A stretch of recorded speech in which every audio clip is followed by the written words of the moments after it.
Hello, dear students. Welcome to your class 10th. And today we are going to study the French Revolution and the idea of nation. तो इसमें हमारा जो ये paragraph start होता है, it starts with the line the first clear expression of nationalism. यानी कि जब फ्रेंच रेवोल्यूशन का आइडिया आया था या फ्रेंच रेवोल्यूशन हुआ था ना बेटा, तो उससे पहले सब जगह एब्सोल्यूटिज्म चलता था या फिर डिस्पोटिक रूल मोनार्की ही चलती थी।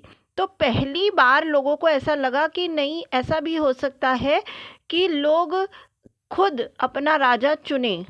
ठीक है, तो इस तरह से भी कोई देश को रूल किया जा सकता है। वो पहली बार फ्रेंच रेवोल्यूशन से एक बार क्लियर हुआ था, तो इसीलिए इसे बोला जाता है first clear expression of nationalism. French revolution के बारे में हम लोग क्लास 9th में काफ़ी डिटेल में पढ़कर आए हैं।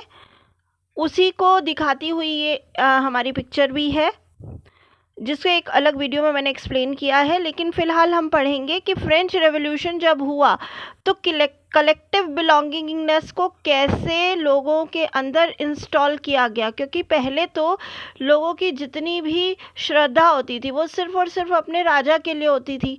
तो कैसे लोग ये माने कि जो ये हमारा लैंड है ये हमारे लिए बहुत इम्पॉर्टेंट है, और जितने भी लोग हैं हमारे आसपास जो हमारे ही जैसे हैं, उनके साथ हमारी क्या बॉन्डिंग है, उसको स्ट्रॉन्ग करने के लिए फ्रांस में क्या क्या स्टेप्स लिए गए थे।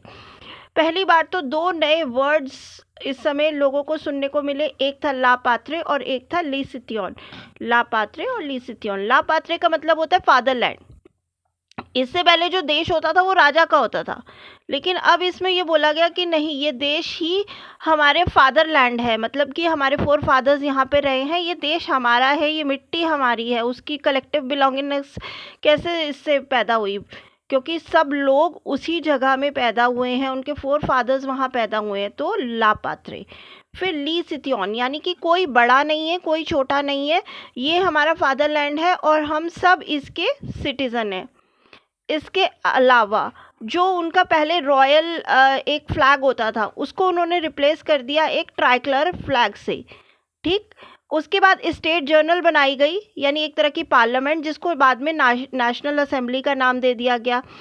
इसके अलावा जितने भी वहाँ पे लॉज थे उनने ये डिक्लेयर कर दिया कि फ्रांस के जितने भी सिटीजन्स हैं वो सब बराबर है, कोई बड़ा या छोटा नहीं है, सब यूनिफॉर्म है। और जो भी मेजर्स और वेट्स, ठीक है, जिस हिसाब से सामान बिकता या ख़रीदा जाता है, वो यूनिफॉर्म सिस्टम पूरे ही फ्रांस में लागू कर दिया गया। रीजनल डायलेक्ट्स, यानी कि जो लोकल लैंग्वेजेस थी उसको थोड़ा सा दबाया गया और सबको फ्रेंच बोलने के लिए ही बोला गया। ठीक है, फ्रेंच लैंग्वेज को ज़्यादा इम्पोर्टेंस दी गई, क्योंकि ये हो जाता है ना कि सब लोग एक जैसी भाषा बना रहे बोल रहे हैं, तो सब ऐसा लगता है कि सब आपस में भाई भाई हैं। ठीक है, तो ये भी उनका एक मेजर था जिससे उन्हें लगा कि नहीं, हम फ्रांस के सब लोगों को एक साथ ला सकते हैं। ठीक है, इसके अलावा उन्होंने कुछ हिम्स बनाए। ठीक है, यानी कि कुछ इस तरह के गाने, कुछ इस तरह की स्लोगन्स, जिससे कि कलेक्टिव बिलोंगिंगनेस की भावना जो है सारे फ्रांस के लोगों में जागी।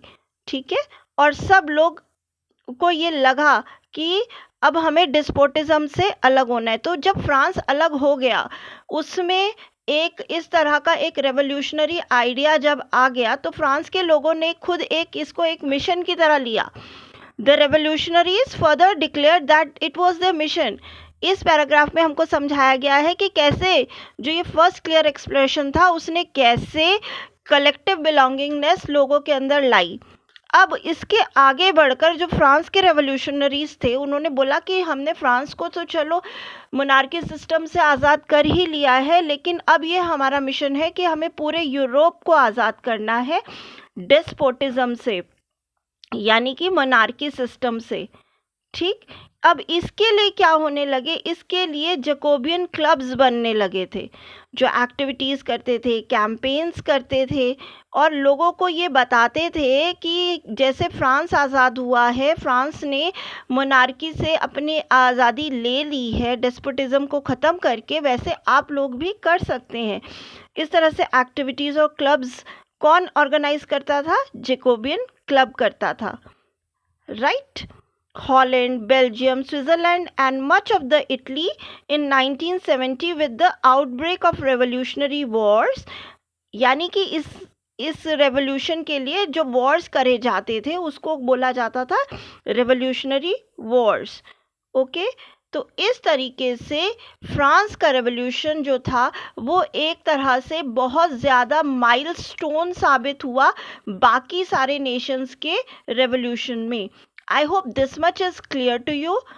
Meet you in the next class for the rest part of the lesson. Thank you, students.